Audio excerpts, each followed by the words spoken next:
vivons avec une dette de 80%, à peu près du PIB en Europe. Sur ces 80%, 60%, c'est 30 ans de lâcheté accumulée. Et c'est vrai. Et 20%, c'est le prix payé pour essayer de sortir de la crise de 2007.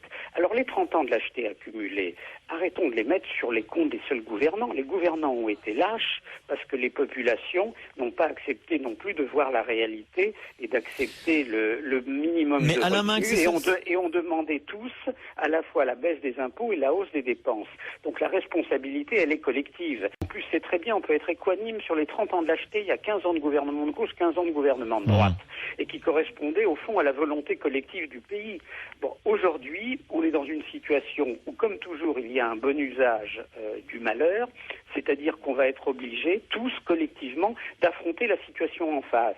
Mais je trouve que vous pourriez poser une question aussi à vos auditeurs, qui est de leur demander, est-ce que vous considérez que vous auriez accepté il y a 10 ans ou 15 ans la rigueur qu'aujourd'hui vous allez sans doute être obligé d'accepter. Et bien sûr qu'ils n'auraient pas accepté.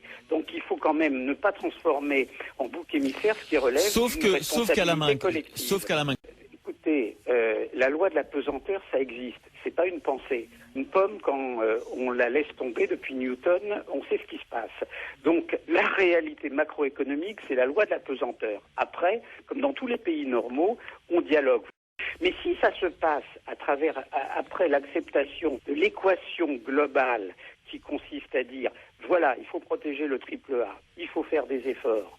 Maintenant, on discute des modalités, plus de liberté économique ou plus de redistribution, c'est très bien. Ça, c'est la démocratie dans sa plénitude respectable. Que les deux camps acceptent de reconnaître une réalité qui est nous sommes promis à de la rigueur et qu'ensuite ils discutent. Ça, c'est un débat intelligent et c'est un débat de pays mûrs et c'est, j'espère, celui qu'on finira par avoir. On ne peut pas faire autrement et il n'y a pas de choix. Après, on peut réfléchir et en effet, c'est un débat normal sur le prix à payer. C'est un débat démocratique